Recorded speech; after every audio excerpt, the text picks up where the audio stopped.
Welcome to the Whiskey Congress. Honest, open talk dedicated to speaking the truth to those who are open to hearing it. Black, white, right, left. Most importantly, honest, bold, and fueled by good whiskey. In Whiskey Veritas, we are Whiskey Congress. Join the evolution. Welcome once again to Whiskey Congress. Welcome, and once again we have a whiskey to review. We're reviewing Weller Wheated Bourbon Antique 107. Comes in at 53.5% or 107 proof. Yeah. Damn! Strong. Hence the Antique 107, I guess. Yes. I like it. It's not great, but it's... so I give it an 87. I think it's got a lot of kick.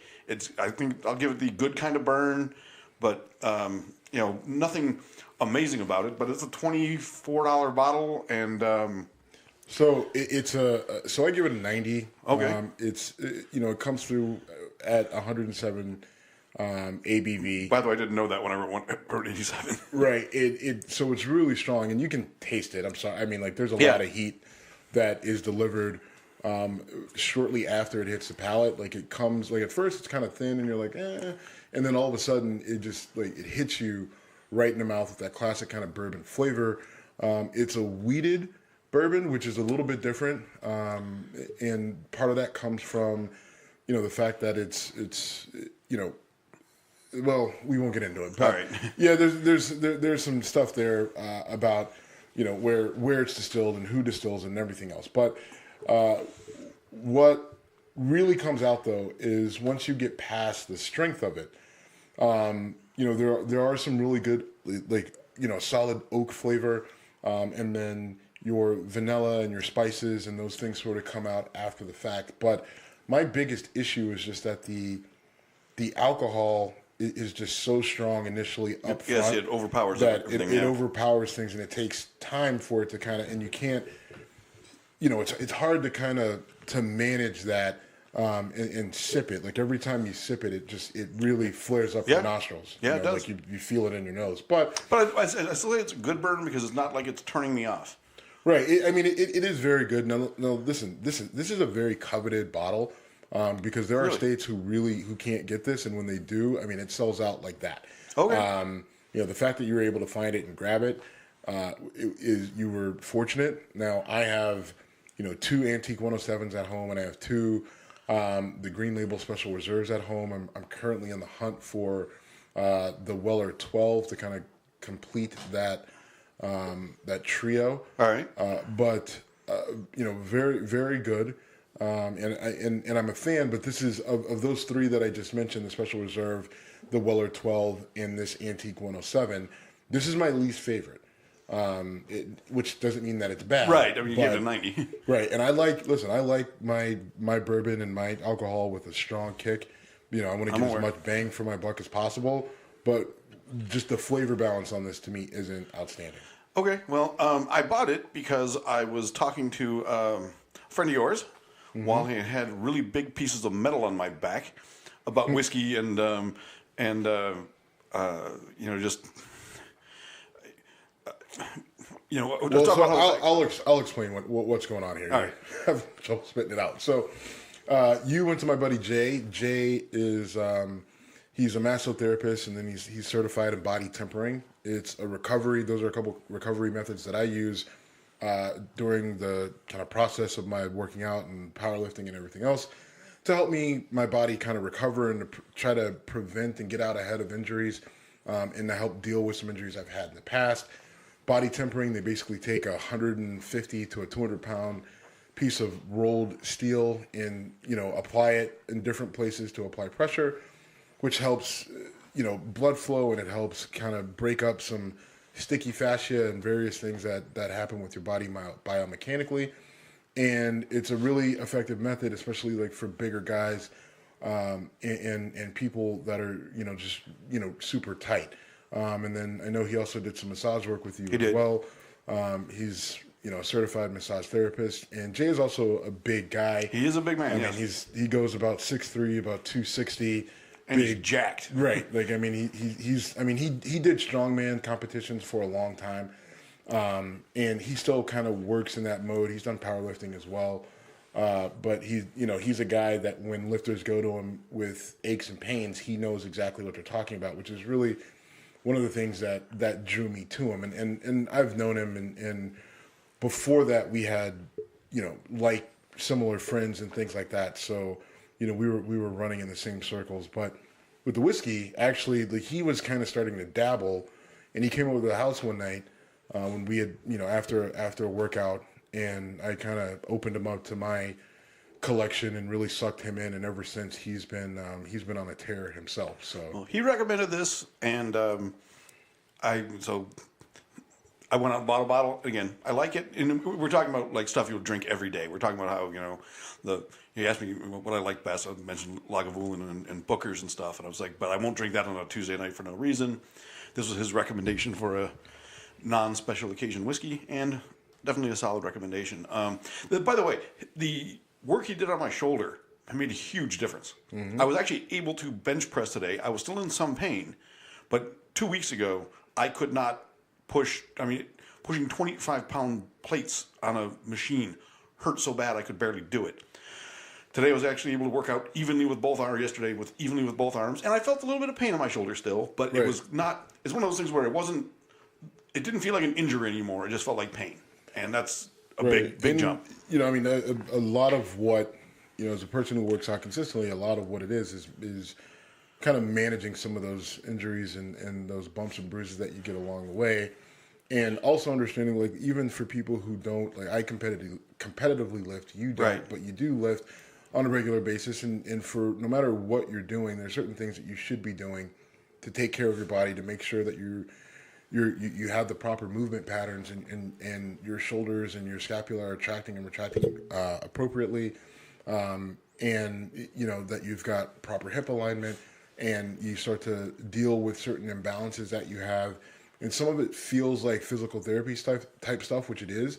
But if you do that stuff before you get injured, you take 15 minutes before your actual workout to work on some of the imbalances that you have and to work on proper mobility and stretching and all that sort of stuff, then you may not get some of the injuries that you see, whether it's bench pressing and you get issues in the shoulder, or you're squatting or doing whatever you're doing for your legs and you get knee pain and all those sort of things. There's to a certain degree, some of it's preventable, and you can lessen the overall impact if you do the necessary things that kind of help you deal with those, the prehab, if you will. Well, I enjoyed meeting him. He's a good guy. You need to go back. I will.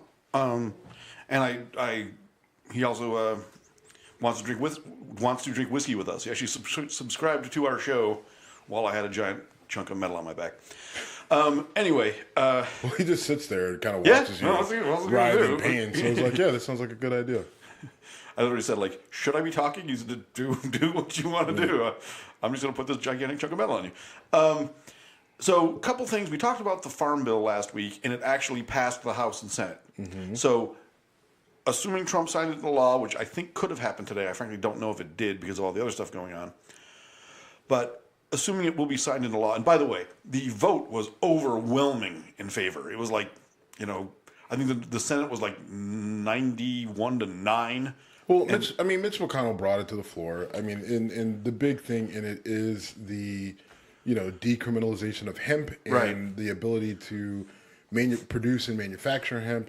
And we've, as a society, we've known for over a century the benefits of hemp. Right. And there were multiple reasons why it was outlawed, whether it was the paper industry, and a myriad of other reasons as to, that were political and it had nothing to do with actual, industrial and positive impact. So we've known for a long time it was relatively a no-brainer. Why it took this long? No brainer. It took 100 years. Well, yeah, why it took this long, I don't know. But Mitch McConnell clearly sees this. Bless you. Sorry. Bless you again. Oh man, we can try to edit that out, but I don't know if it'll work. Nope. Okay, well, we need like a sneeze button like that. We do need a cough button, right? But Mitch McConnell, I think he clearly sees this as something that can help his state. His state absolutely has been devastated by, the farming impact mostly from tobacco. I'm trying to jump in and save you, man. Thank you. And yeah, his state is one of the poorer states in the country, and their agriculture has been devastated by reduction in tobacco production, and this is a fix. And Right. I mean, you use CBD, I use CBD. Which is just a small One percentage of them, yeah. of the One of them. uses for hemp. Right. There's industrial uses, paper. Right, and now that we've taken the criminality away from it, we can actually figure out, okay, what can we use this for, besides just people smoking it to get a better night's sleep. Now there can be more research done to figure out exactly how useful of a material it is, and it really does open the door for a place like Kentucky and other places to get back in the game agriculturally. And have a positive impact on their economics and their economies. So I started using the Herb Strong recovery drops, which contain CBD, and when I ordered it, they basically told me that your shipment's going to be delayed by about a week because there's so much demand and their supply is limited, and they obviously, but they hold themselves to a higher standard in terms of what they're producing, and you actually looked into them as a company, so you'll back me up on that. But so anyway, the fact that there's a shortage of something, and it was legal in some states and not legal in others, and federally banned, and the fact that it's changed, I rarely say good things about Mitch McConnell, but in this case, well done, Mitch.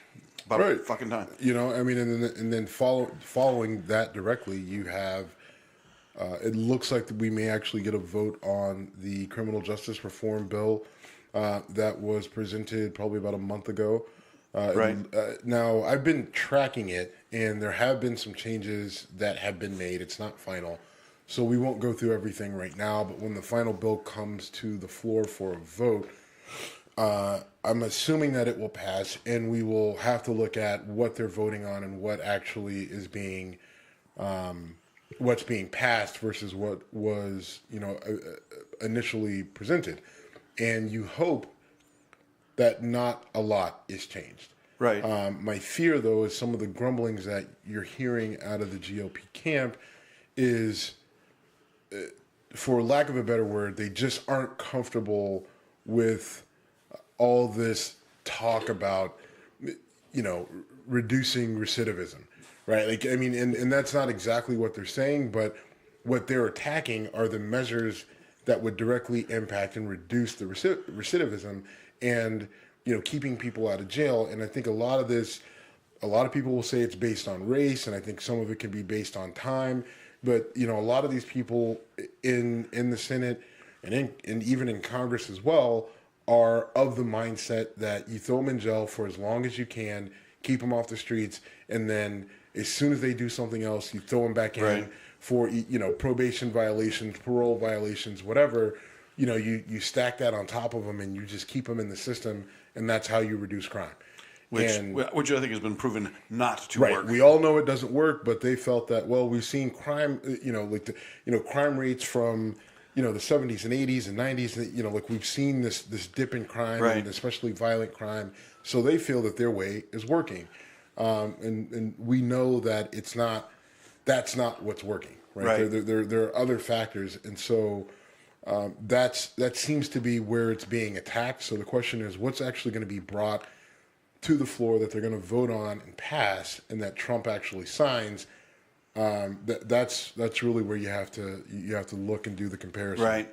But hey, it's going to get to the floor, or it might get to the floor, and that was which is good, unless they strip everything of it of value, right. and then you've just got some. The big thing to me is getting rid of mandatory minimum sentences for nonviolent drug crimes. That is something that's way too many people are in jail for way too long. And I know I've said it a million times, so I won't say it again, but that's what's got to change. Did you see the Pelosi, Schumer, Pence, Trump discussion? Yes. I did not. The most awkward thing about it was Pence. My boy Mike Pence. All right, let's just go. Looking like he didn't say a word.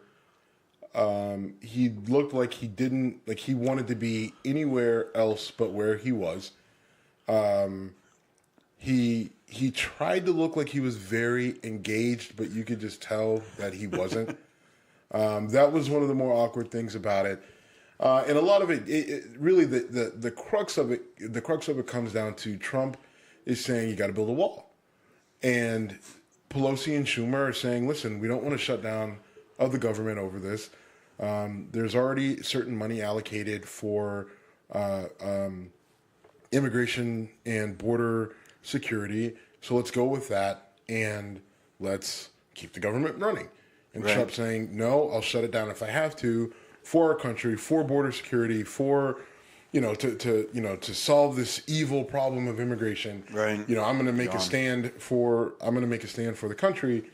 And Trump played that up, and Schumer and Pelosi, they did a decent job of kind of standing their ground, but I think that what they could have, and Schumer did it to a degree, but they just aren't, to me, in my opinion, they're not articulating well enough what's already been done. The money that was allocated under Obama to, fix the physical barriers that we already have along the border, like that stuff is happening now, but that money wasn't allocated by Trump. That's stuff that Obama had allocated over 2 years ago, nearly 3 years ago.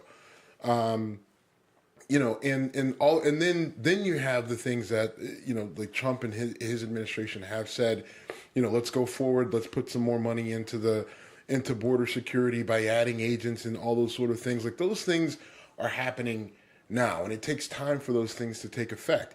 But the other thing that they also have to do is they have to move Trump off the idea of a wall, because he's saying we're going to build a wall.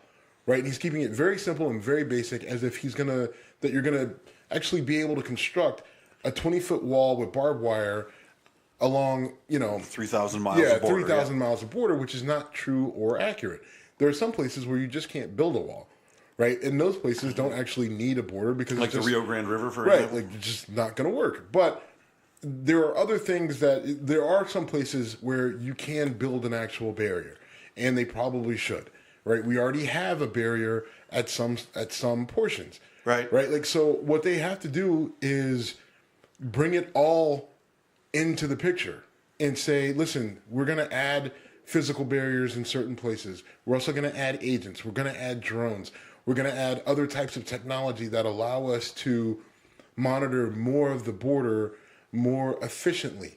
Right, like, they have to articulate that, and they have to continue to hammer it home that it's not just build a giant wall and that resolves it, right? But that's what Donald Trump boils it down.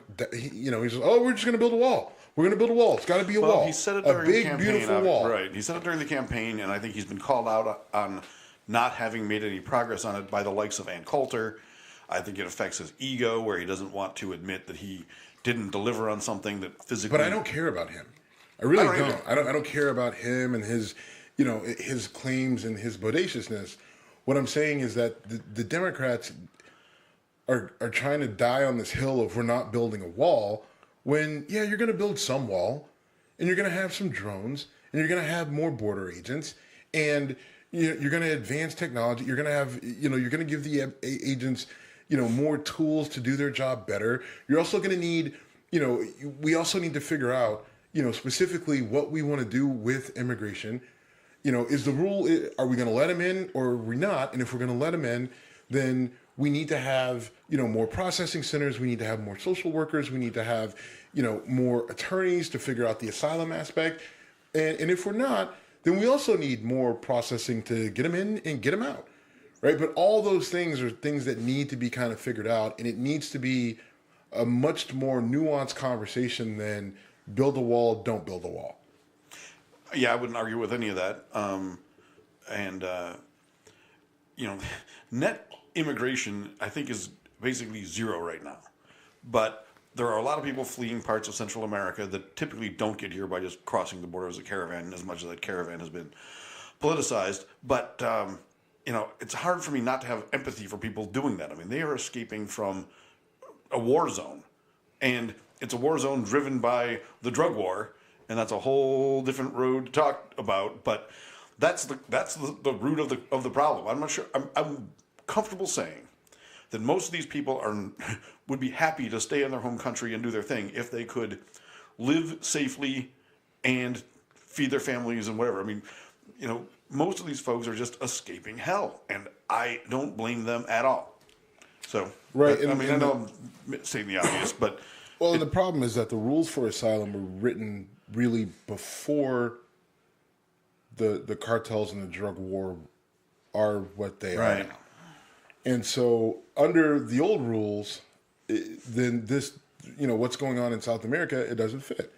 But you don't have to be a bleeding heart liberal humanitarian to say, hey, this is fucked up, and there's no one, Donald Trump got a lot of criticism for, referencing countries as shitholes. Right. But, they're shitholes. Right. Like some of these places are shitholes. Like, and they have beautiful pieces, parts of them. They have really amazing, but not everyone can fit in, not everyone in a country as a can beachside fit. villa, yeah. Right. Like, not everyone can work at and live on the resort, the one resort that, European people travel to in, Bogota, Colombia, or whatever it might be.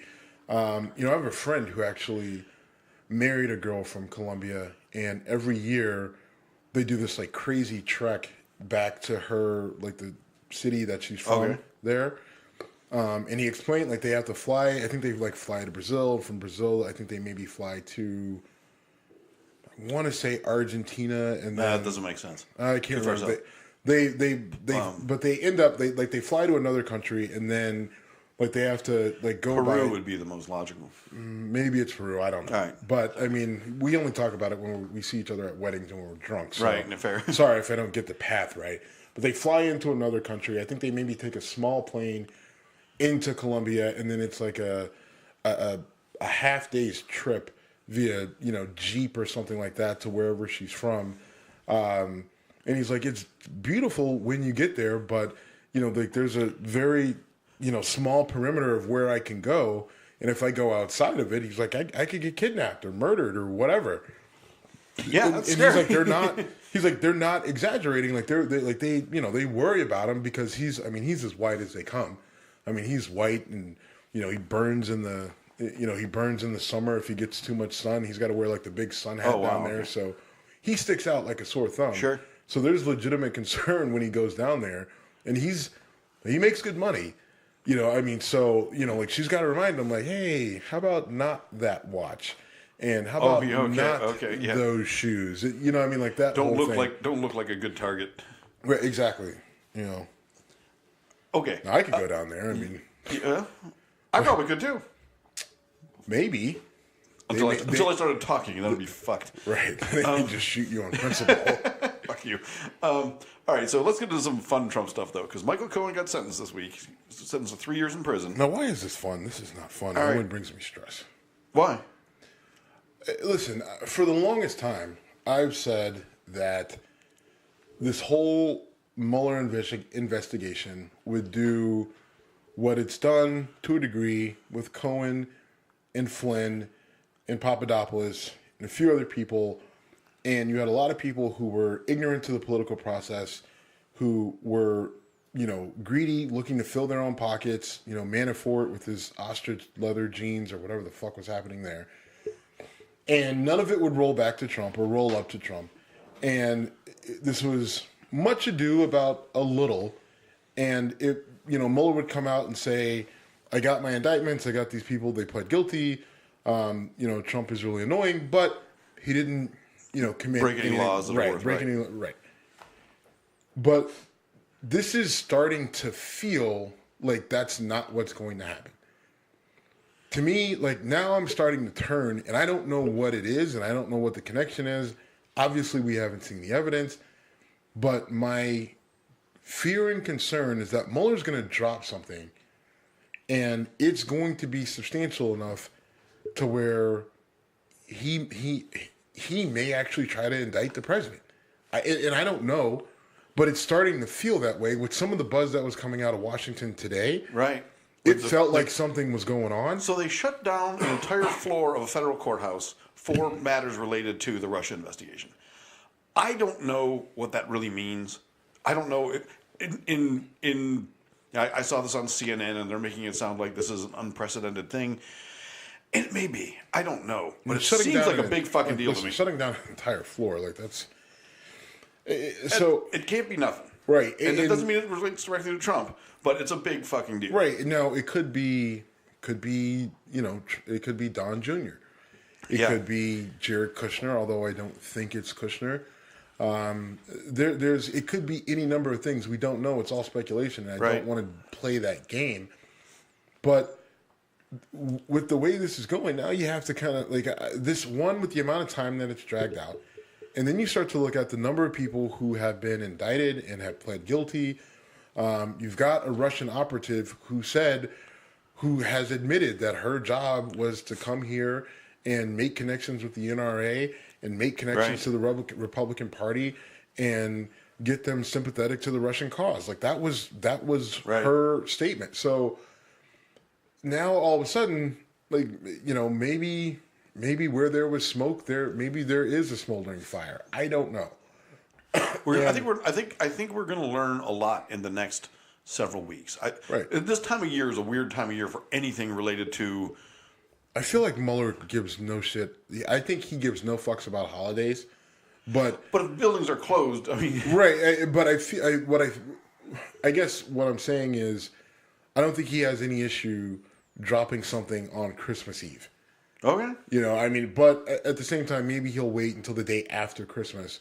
I don't think he's going to wait until the middle of January, or maybe he will. I don't know. Either way, due process may dictate that he should do that. We don't know. And I have to be honest.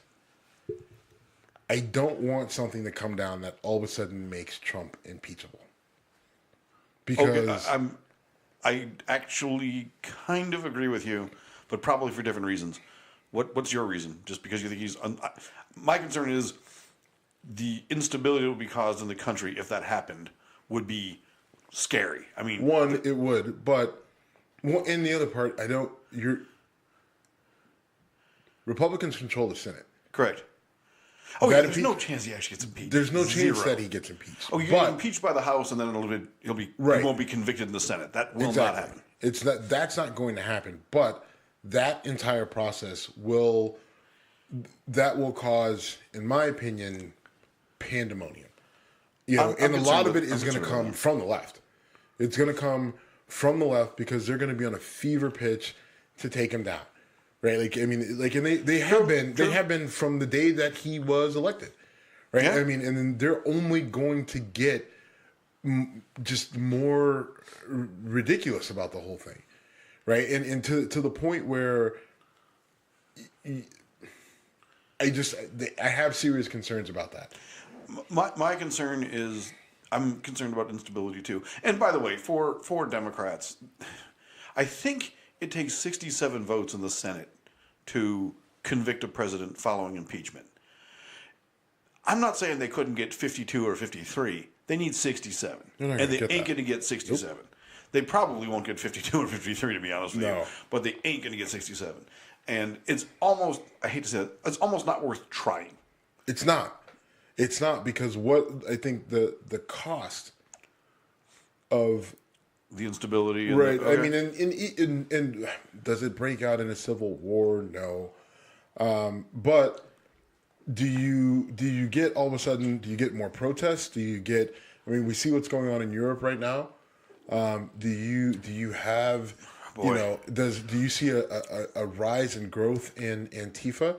Do you see more? You can. You know how I feel about Antifa. I'm not okay. I mean, you can give but I mean, listen. You get 50 annoying, pissed off 20-something, white masked dudes, idiots with bike chain, right? Okay, fine, one-on-one, maybe you can take them out, but 10-on-1, your chances aren't good, no matter how big of pussies you think they are, and if you get that going on consistently throughout the country, because they start to see the vulnerability of the system, because I'm not completely convinced that they're just, they really care so much about the country, and they're really. I don't think they give zero. Right. They're just kind of. I think they're essentially anarchists and losers. Right. Okay, fine. Anarchists and losers, we can call them names, but that's still problematic. Right. It's still problematic, and they still disrupt they still disrupt a civil society, and that's not. Yeah. You don't want to put fuel on that fire, is what I'm saying. And I'm not saying if what Mueller has is credible and substantial and completely bulletproof, right? If we find out that, Trump all along was a Manchurian candidate, and this is just, I know throwing you're not it out actually there. Saying that. I'm not saying it. I'm not even saying it's a possibility. I am now. But all I'm saying is, if the evidence that Mueller has was so damning, right? Like, there's evidence of a trip of Trump taking a trip to Russia and coming back with marching orders directly from Putin, and being funded by, and there were recordings of that meeting that Trump had with the Russians shortly after he was elected, and Trump is just funneling them information about everything if he's Kevin Costner in No Way Out. Anyone get that reference? I hope so. Any of all those things. At that point in time, I say, okay, well, we have to take this guy out because he's a danger to our country. I don't think either of us believe that you're going to find any evidence nearly as damning. I agree. It's going to be campaign finance. It's going to be related to money, and I think it will. I definitely think it'll tie back to some of the stuff that's gone on with his properties throughout in the last 20 years in New York. Right. I mean, because there's some shady stuff there without a doubt. I agree. And you can make an argument that, that the Russians planted a lot of money into his properties that were failing and should have went under. And there may have been some sort of, expectation on return of that investment. And then maybe it's a very attenuated connection. And if that's the case, is the stability of our country worth it? I will argue no. Okay. I probably shouldn't have called it the fun stuff until we get to the next subject, but do you think anyone got the No Way Out reference? Did you get it? I got it, okay. Yes. It's an older movie. Yes. I'll stop. All right, fun stuff. And again, this isn't really fun, but Stormy Daniels has been ordered to pay like $300,000 in Trump's legal fees. Now, this is fun for you because in the last show, you admitted that you've been DMing Miss Daniels and trying to get her to come to Cleveland. We'll help her out. And now she might actually need the money. She might come back to Ohio where she's previously been arrested. But that whole thing is so fucked up to me. I mean, I'm sure legally it makes sense, but the fact that this lady has to pay over $250,000 to Trump for reimbursement of legal fees when she initially accepted $130,000 as hush money. Was it Saturday Night Live? Someone did a joke like, he might be the best deal maker ever. He got paid $200,000 to fuck a porn star. Okay, terrible jokes aside, the reality is, this is, so when people assume that you can sue your way out of stuff. Right. So she signed a contract. Right. Yeah. She can be his, I was just doing what I thought was best for the public. All right. Well, you did. And everybody agrees with you that he fucked you and this whole thing is fucked up and he shouldn't have paid you to be quiet about it. That's a mistake on his part, but you still signed the contract. Right. And so because you signed it and because you violated it, then there's a penalty for violating that contract, right? So with contract law, the way it works is the court looks at it and says, what's best for the state, what's best for contract law, what's best for precedent. So here, they looked at it and said, you know what, you're absolutely right. He did pay you at a very opportune time for himself to make sure that you didn't come out and say anything against him. Right? And the timing of that is very precarious. And, the lawyer who paid you, who worked for him, they're going to pay a penalty. But, Ms. Daniels, you signed a contract. So you violated that contract. And so you now will pay a penalty for dragging us through all this. Now, is it right? In terms of justice and all that other happy horse shit? Probably not. But in the world of contracts, that's how it goes. And you maybe should have had that conversation with your lawyer before he decided he was going to run for president and then Get arrested. then get arrested for beating somebody up and then not run and then basically might lose his law license. I know he's already lost his law office and a number of other things. I don't even know what Michael Avenatti's status is right now. I don't know if he's in jail. He may be doing porn soon himself. But it won't be filmed and it will be in prison. Sorry. All right, so let's get away from politics for a bit because something I have harped on before on some of my punchbacks. I've harped on it on our show, and it came up again. My boy Ben Shapiro, who I hold in very low esteem. I was in the kitchen cooking the other day, watching YouTube clips, and Ben Shapiro spoke out about the Kevin Hart stepping down from the Oscars thing, and it really bothered me because he essentially said what I completely agree with. That Kevin Hart's thing was, over almost 10 years old, and he had already apologized for it, and it was all just Hollywood patting itself on the back for being so progressive, and it was horrible for me listening to Ben Shapiro make sense for a change. See, that's something that you really have to get over. What's that? Right? Like, just because, you disagree with him, politically, he says Right. something that you agree with, and then it flusters you. Like, it's just like, all right, well. It doesn't really. Yes, it does. Like, Okay. I can see it in your face and I can hear it in your voice, but that is aside from the point. Okay. So he also attacked the. Hold on, before we jump to the next thing. With Kevin Hart, I don't think we've talked about it much. We talked about it last show a little bit. That whole thing sucks. Yeah? Right? I mean, I think it's ridiculous. Now, did they ask him to step down, or did he just voluntarily No, they step told down? him he had to apologize and make a statement, and he basically said, I've already done that. I did it years ago. The joke was made years ago. I'm a different person then than I am now. And to his discredit, he ended up sort of doing an apology while saying he wasn't going to apologize. So he actually did what he probably had to do to not have to step down. I really wish he would have said, look, I've already said I'm sorry and done some token thing and then done the Oscars. But Yeah, I mean, I guess. but he stood on principle. He Well, he kind of, sort of. I think, I think you own it. And I think you say, I said it. And did. And it was just because, and I think that, listen, it may not be politically correct, but you say, I own it. That's how I feel. I do apologize if it offended you. But it's not, I'm not, listen, I don't have a problem with gay people, but I mean, listen, I don't want, I don't want my son to be gay, right? Right, sorry. I mean, you person probably don't want your daughter marrying a black guy, right? So, I mean, we're both assholes. So at the end of the day, I'm sorry if you were offended. I've already dealt with this, 10 years ago. I said it, and then you go on and you do your thing. Right. Right? You do the show, and then basically you make them fire you, right? Right. You make them say, and I think that's... listen, first of all, Kevin Hart has made $1 billion this year. Right. I don't know if that's right. No, but he's made a lot But of he's money. made a shit ton of money over the last 5 years. So I think he was the most, between him and The Rock, and I'm pretty sure The Rock made more, just because I can't shake The Rock. Not that I would want to, but I mean they made a shit ton of money. At one point, Kevin Hart was I forget what the statistic was, but he was the highest selling comic in the world.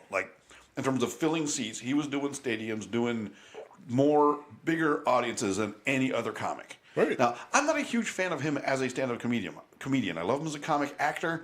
Don't love his stand-up, just not my style. But yeah, wildly successful. And as a person, he seems like a really cool guy, actually. I don't know if you know this.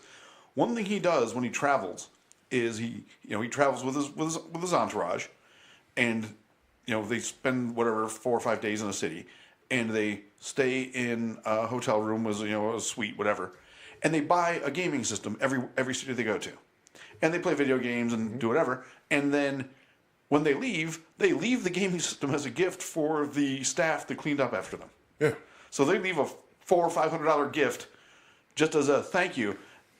And again, Kevin Hart can't afford it, but that's a really cool thing to do. There's lots of rich celebrities who are douchebags. He's actually doing something, and I can't imagine what a hotel room looks like after 4 days of that crew partying. Who knows? Well, I know what I've done in hotel rooms, and I'm a savage, man. Well, booze bottles and other stuff. Kevin Hart is he's really big in fitness.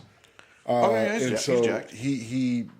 Well, and I'm saying that because he's got a guy that, meets him in various cities and they work out, and he puts on, just a Just Run challenge in, different cities that he travels to. So he gets a bunch of people and they go on a 3-mile run or whatever they do, or they do like a 5K or a 3K or something along those lines. So he's a little bit more conscious. But I guess my whole thing with it is, with Brett Kavanaugh, I said, listen, it happened, 30 years ago. 1983, you're right. And, you clearly stated that you're a big fan of beer and you drank a lot, all that other shit. I said, just fucking own it and move past, and own it to the degree of, listen, it was 30 years ago.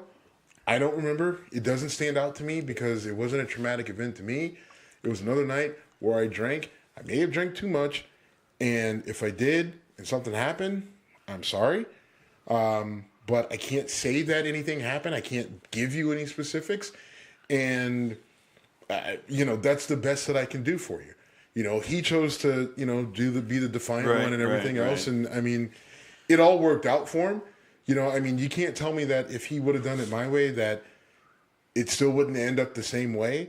And I think it probably would have played a little bit better in the media. He still would have got attacked, and you're never going to make the feminazis happy and the Me Too movement and everything else. But he wasn't going to lose it either way. So I guess for him, it was the win because, you defiantly deny it all, no matter what, and you come out. But it's just like you could have saved yourself so much, right?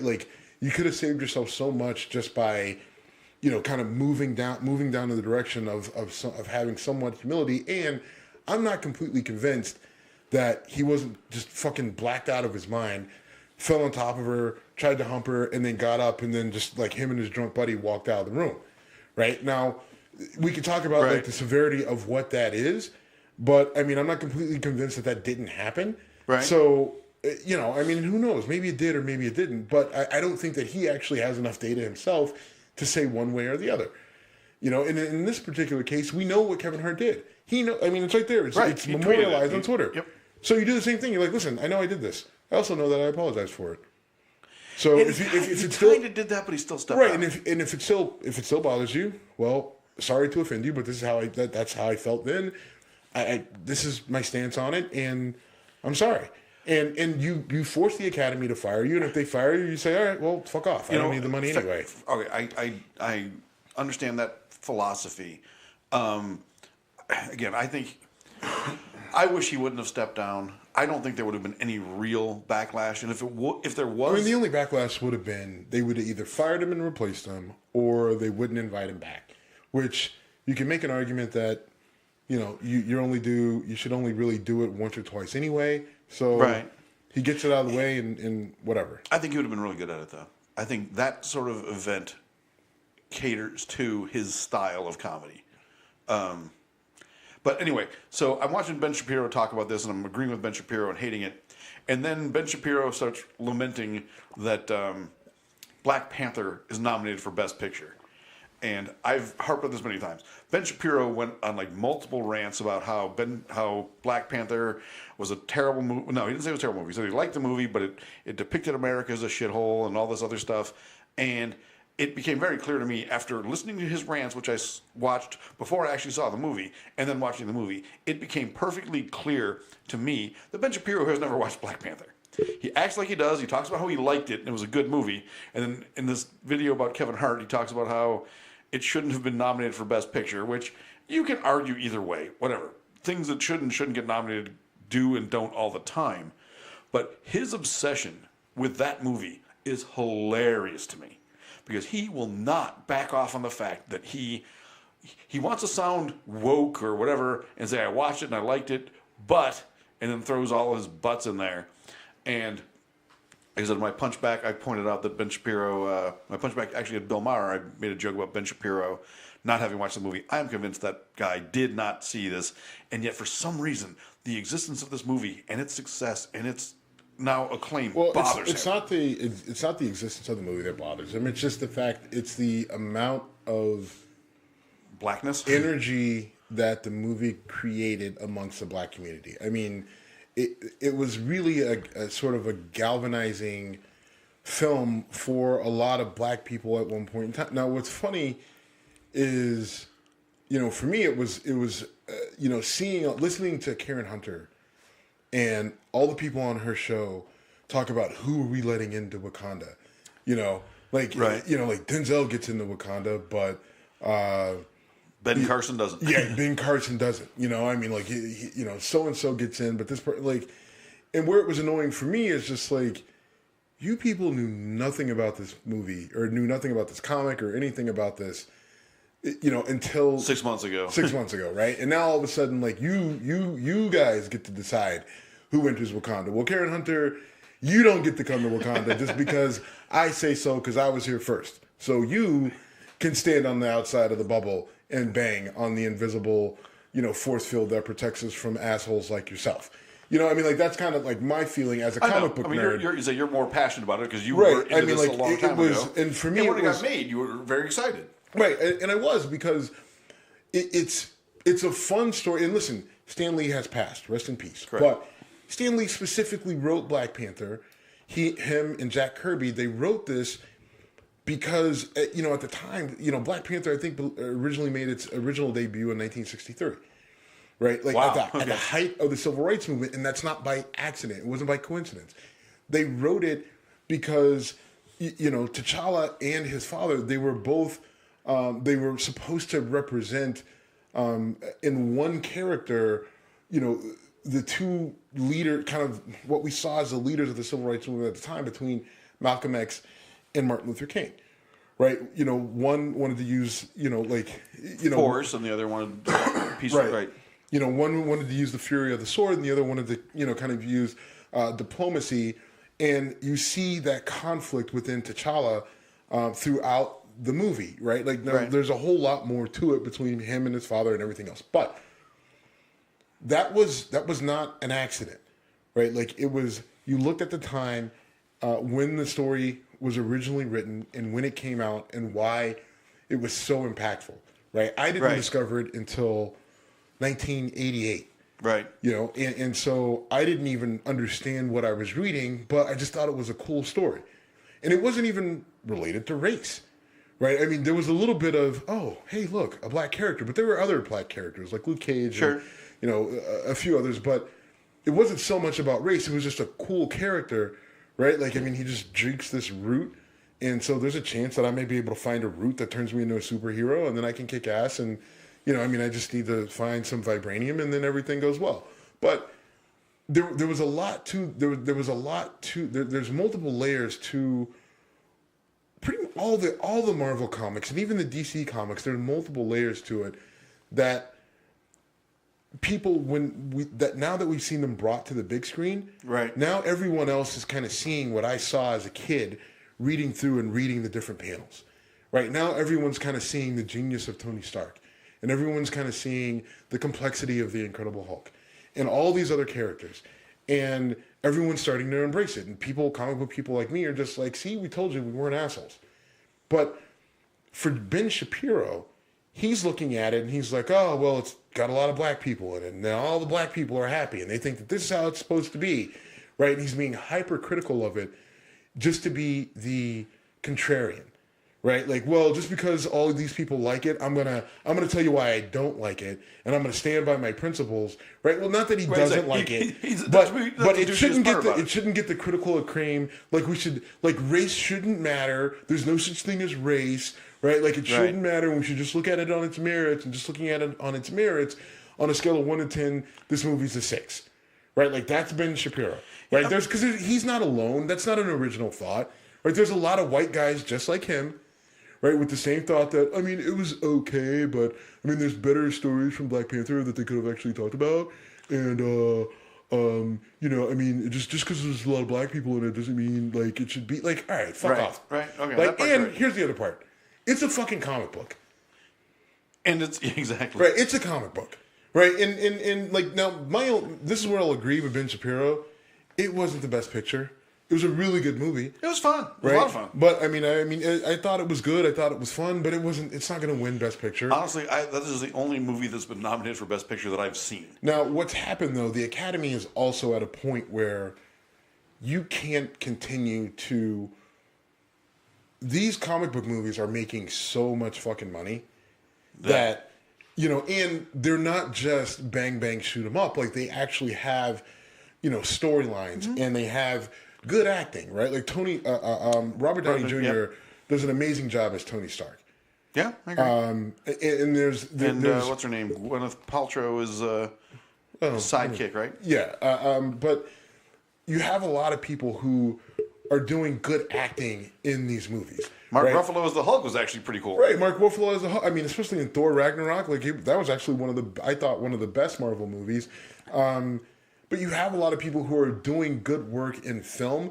So at some point, you have to start to recognize these movies beyond, the special effects are really good. Right. So I think the Academy said, all right, Black Panther, with the amount of money that the movie made, and with the amount of time it stayed relevant. Right. I mean, it was like months that it was the talk of. Yeah, I mean, like, so they looked at that and they said, all right, well, we'll throw it up there for Best Picture. And my argument is it was very good and it made a shit ton of money, but I also don't know the other movies that it's up against for Best Picture.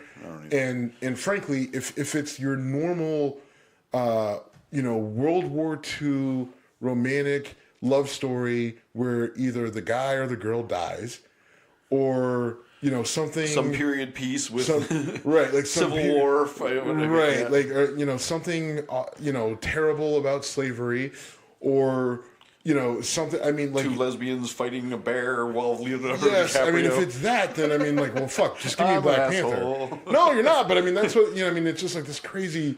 On the record, Steve just said, "I'm not an asshole." Let's document that. First of all, I defend you a lot, so just thank you. Fuck up. All right. But you see the irony in what you just did, right? Okay. But I don't think it was Best Picture. But at the same time, I have to look at what else. It's cool that it got nominated to me. What else was nominated? Because why I'll make the argument that if you're going to nominate a movie for Best Picture, then Dark Knight, Batman: The Dark Knight should have been nominated for Best Picture and should have won. Sorry. That was actually a really cool movie. It was the best movie. That was the best movie of the year. That was one of the first movies in a long time I went back and I paid money to see that movie again. Okay. And I mean, Heath Ledger is so good in that movie. Unbelievable. And I can't remember if he won an Academy Award for that movie. I don't think he did. And he was nominated, but oh god, I'm not nearly as big a comic book guy as you. You didn't have to be. No, you didn't. You didn't have to be for that movie to suck you in. I will make this pencil disappear. Right. Ta-da! I love that scene. And then he does the Michael Jai White, who's one of my favorite, action movie heroes. Like he's all right. Anyway, go ahead. Yeah. All right. There's actually two more serious things to talk about. One of them is a ruling was upheld in appellate court today regarding Texas denying people the right to buy firearms if they are using medical marijuana.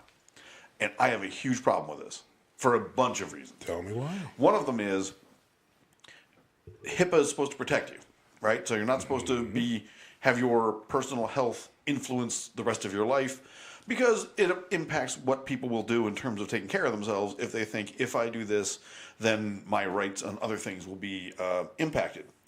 So this is a weird one to me because this ruling was in Texas, but apparently it's in like 10 other states also, where they're saying if you qualify for medical marijuana, which I'm guessing in Texas is fairly hard, that you can no longer buy a firearm. And it's probably not, though. What's that? To qualify for medical marijuana. Okay, maybe not. I mean, I don't know. I don't either. It's just Texas, and who knows? I mean, granted, we live in Ohio, which is kind of the Texas of the North.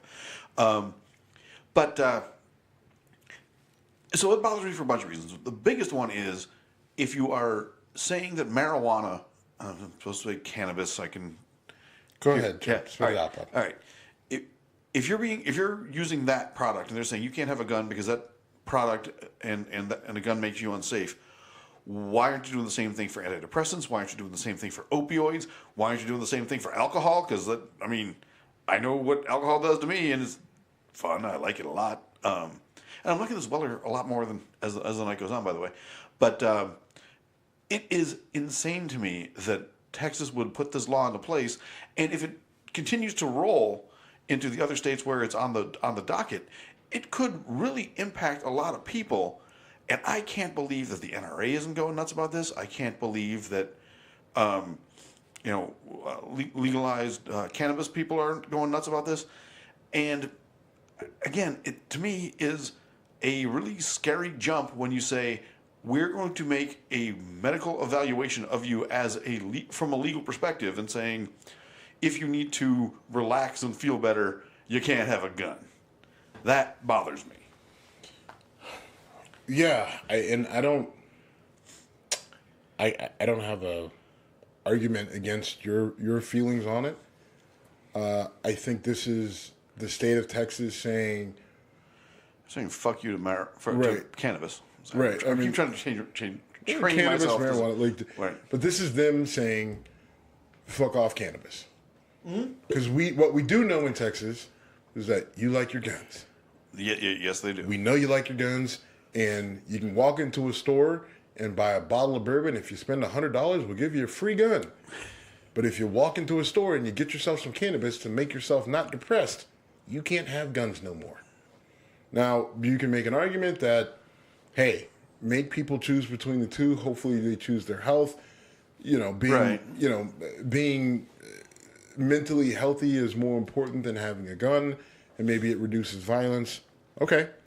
Fine. I mean, and that could in a far off make believe land be the justification, but we know it's not.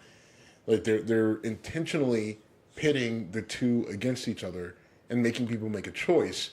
Right. And I don't think they're making people make a choice for the right reasons. They're making people make a choice because they know that people like their guns, but there's obviously a market for people in Texas. For medical marijuana or medical cannabis or however we want to say it, and so they're saying they're drawing the line in the sand and they're saying you make your choice. Yeah, well, or is it even more insidious than that though? Is it more of a if you've done this, then we are going to punish you for it? Because that's how it feels to me. Yes, I think that, but I think it's also. Because you're only going to get so many people with that. So I think it really goes to, we'll punish these certain people now. But the real impact is we're going to draw the line in the sand and we're betting on guns over cannabis. Or pot, yeah. Yeah, that. And what'll be interesting. In Texas, that's a big thing market. there. Listen, I mean, you can, whether you're for or against guns, like Texas is a state where they are very for guns. Yes, they are. And so... I mean, the Second Amendment debate, like that's not, you don't want to be on the wrong side of that debate down in Texas. I mean, because you just don't. And I mean, you can go down there and you can be as confident in your argument as you want to be. You can say your argument. You may be dead right, but you are not going to change a single mind down there. Not one. I mean, unless you're in Austin. Right. Well, maybe in Austin. But other than that, you're not gonna move anybody off their stance on it. So, it is an interesting situation.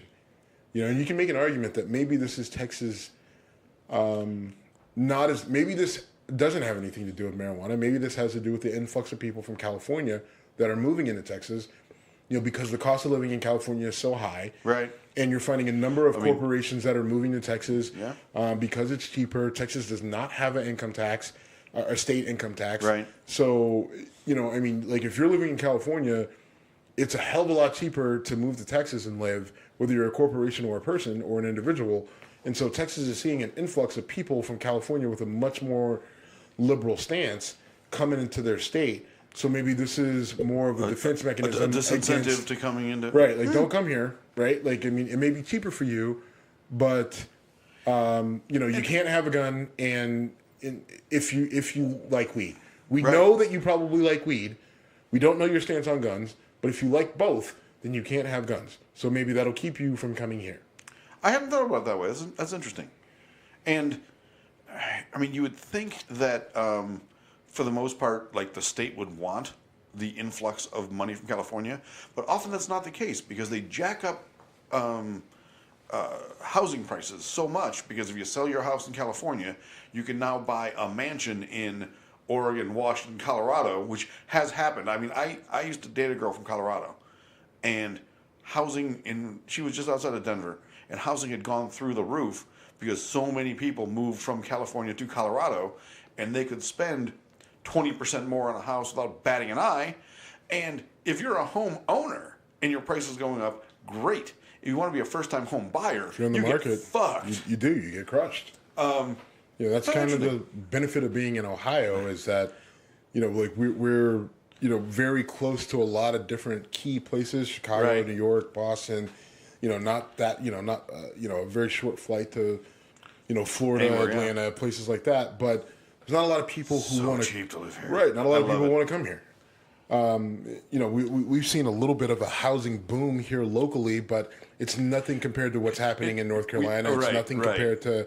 I mean, it's nothing even compared to what's happening in Columbus. Like Columbus, they're saying, listen, you better build, 10,000 more units, more housing units over the next however many years to keep up with the pace of job growth and everything like that. So, in Northeast Ohio specifically, where we live, there's a little bit of an advantage to it in terms of the cost, which played into a decision that I made earlier this week, which we won't get into the specifics. But, I had a potential job opportunity that I ended up turning down because I would have had to move to the East Coast.